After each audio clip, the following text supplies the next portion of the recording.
শৌখিন আবহাওয়াবিদদের কাছ থেকে এবার চলুন যাওয়া যাক ইউরোপের বিশেষজ্ঞ আবহাওয়াবিদদের কাছে, যারা একটি অত্যন্ত প্রাচীন আবহাওয়া স্টেশন চালিয়ে নিয়ে যাচ্ছেন। এর অবস্থান পোল্যান্ডের চেক রিপাবলিকের সীমান্তে একটি পর্বতের চূড়ায়। নানান ঝড়ের মধ্যেও তাঁদের সংগ্রহ করা ডেটা এখনো পর্যন্ত জলবায়ু পরিবর্তনের ক্ষেত্রে গবেষণাকারীদের কাছে অমূল্য হয়ে ধরা দিচ্ছে। শীতকালে কাজে যাওয়াটা মোটেও সহজ নয়। পিওত্রে ওলসেভস্কিকে শেষ 2 কিলোমিটার পাহাড় চড়তে হয়। 45 বছর বয়সে আবহাওয়াবিদ পোল্যান্ডের একটি আবহাওয়া কেন্দ্রে কাজ করেন।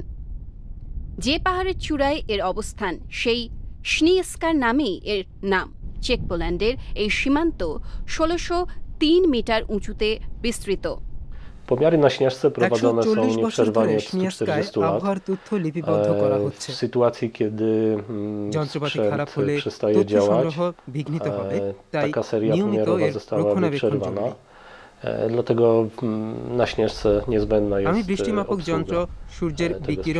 W czasie konserwacji myję deszczomierze, czyszczę kopuły pyranometrów i klatkę meteorologiczną.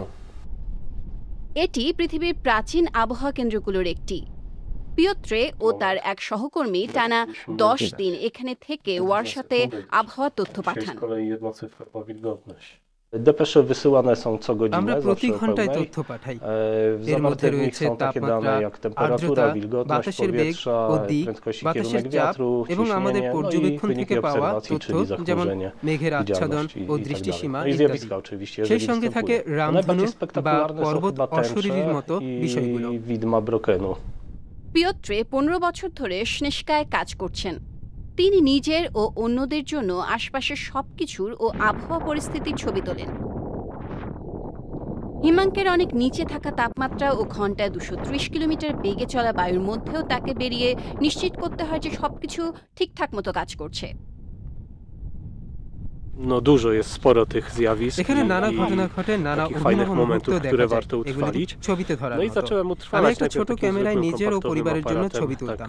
এখন সিঙ্গেল লেন্স রিফ্লেক্স ক্যামেরা ব্যবহার করি ও ছবিগুলি ইনস্টাগ্রামে publikuję na Instagramie. অভিনব নির্মাণ ও ইতিহাসের কারণেও এই আবহাওয়া কেন্দ্রটি খ্যাত।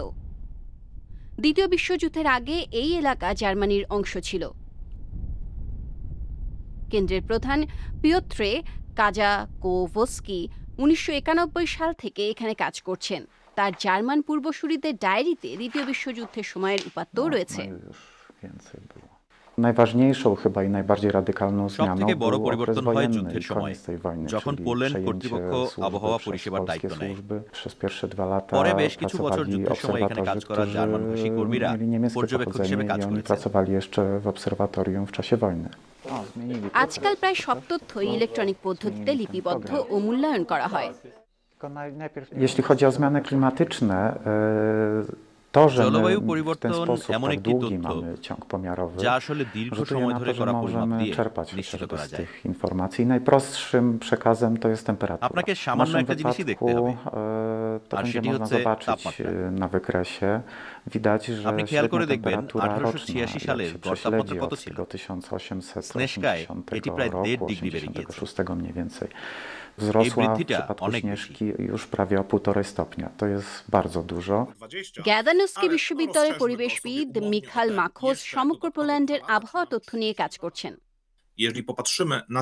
আপনি যদি বাতাসের তাপমাত্রার পরিবর্তন দেখেন, দেখবেন তা 10 বছরে 0.37 ডিগ্রি সেলসিয়াস বেড়েছে।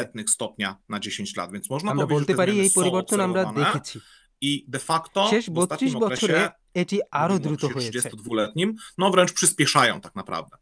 শহর থেকে অনেক দূরের স্নেস্কায়ও তা দেখা যাচ্ছে। এখানে এই পরিবর্তন খুবই প্রকট। স্নেস্কার এই তথ্য পৃথিবীর আরও 8000 কেন্দ্র থেকে আসা তথ্যের সাথে মূল্যায়ন করা হয়। এই কাজ করে WMO।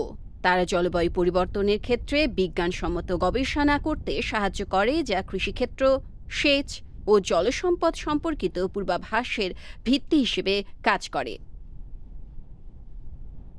Widać to fizycznie, te zmiany. এই পরিবর্তন আমরা পরিমাপ করতে ও দেখতে পারি।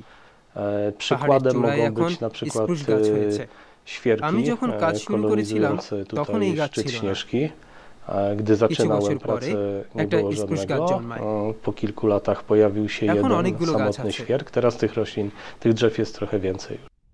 স্নেস্কা আগামী 20 বা 30 বছরে দেখতে কেমন হবে?